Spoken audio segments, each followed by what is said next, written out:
Pakai mic-nya. Mana? Ih, ini.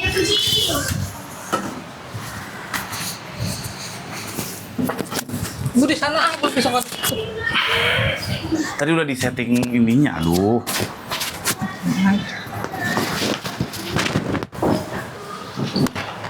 Dah. Dah. Tes.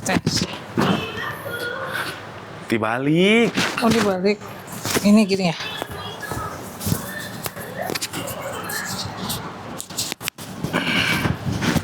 Nah.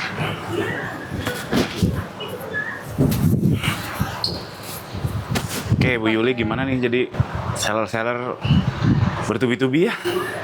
Oke ya. Pajak, admin fee naik. Nah, ini soal pajak udah hampir 2 minggu ya kita banyak para seller pada kebingungan. Bahkan official marketplace pun kebingungan. Dan berseliweran berita-berita yang entah benar atau tidak. Jadi yang menurut Bu Yuli saat ini benar tuh seperti apa? Khususnya yang 0,5% ini. Ya kan sebenarnya kalau yang dipungut 0,5% ini bukan pajak baru ya. Sebenarnya kan kita sebagai seller juga sebelum ini sudah harus lapor bayar sendiri kan. Cuma sekarang mekanismenya dipungut. Nah, buat yang omsetnya di bawah 500 juta itu memang harus upload surat pernyataan. Upload surat pernyataan di e-commerce, di Shopee, di TikTok itu udah ada template-nya, tinggal kita upload. Nah, yang masalahnya banyak seliweran ini soal si SKB yang surat keterangan bebas pajak. Kalau yang saya lihat sih sebenarnya ya, kalau yang Ibu lihat, si SKB ini tuh harusnya untuk badan. Untuk badan, toko misalnya toko atas nama badan, terus itu tokonya tuh ngerugi. Tokonya rugi. Kalau rugi kan sebenarnya kalau badan nggak ada kewajiban buat lapor pajak kan kalau badan itu. Kalau dia nggak rugi, badan tuh mau berapapun omsetnya tetap dipotong 0,5%.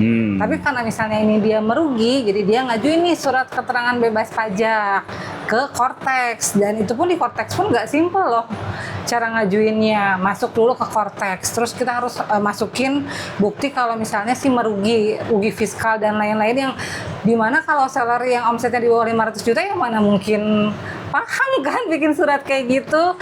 Jadi memang logisnya sih yang buat SKB ini adalah badan yang merugi dan nggak pengen dipungut 0,5% oleh e-commerce. Makanya dia ngajuin di Cortex, persetujuan oleh KPP dulu, upload di Shopee, baru nanti dia nggak kena 0,5%. Dan mungkin jarang juga ya yang di bawah 500 sudah punya badan hukum ya. Ya nggak logis juga sih sebenarnya.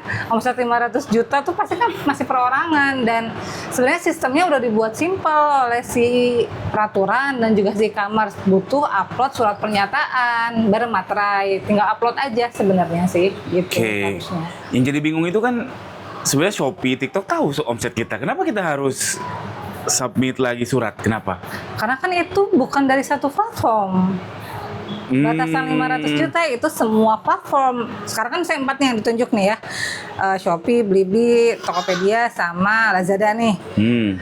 Yang Shopee tahu ya omset Shopee-nya aja kan sebenarnya. Sedangkan kan wajib pajak itu yang 500 juta itu adalah akumulatif dari keempat platform.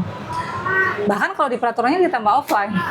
Pokoknya semua bisnis yang melekat kepada nick tersebut ya? Iya, betul. Diakumulatifkan. Jadi kalau misalnya sudah dari 500 juta ya kita lapor, di atas 500 juta. Atau kalau misalnya kita nggak lapor pun kan otomatis dipotong ya 0,5%-nya. Real case deh. Kan kita waktu itu ada bakso ya, walaupun gagal ya. Jadi bakso itu harusnya terhitung di 500 juta itu ya? Iya, karena offline kan, bisnis offline. Mau apapun bisnisnya, walaupun saya, ini di Shopee saya jualannya kaos, itu kan bakso beda. Tapi masih atas nama pribadi, berarti itu kehitung 500 juta ya? Iya, digabung akumulatif semua. Meskipun niche-nya berbeda. Berbeda, karena kan itu sebenarnya melekat ke diri kita sebagai usaha, Melekat ke nick. ke wajib pajak pribadi, kayak gitu. Jadi ke wajib pajak pribadi. Wajib pajak pribadi, susah banget. Oke, case yang kedua, kalau misalkan tokonya banyak dengan nick yang sama, berarti itu juga akumulatif ya? Akumulatif. Jadi kalau hanya satu toko saja, toko tersebut, dan ternyata memang di bawah 500, dan nggak punya bisnis lain, bolehlah submit ya? Nggak punya bisnis. Nggak punya bisnis lain yang kalau total ya, dia cuma jualan di Shopee aja. Dia cuma jualan di Shopee aja, nggak punya bisnis lain, dan memang omsetnya di bawah 500. Tetap submit. Ya itu bisa submit, boleh submit. Boleh submit pernyataan. gitu.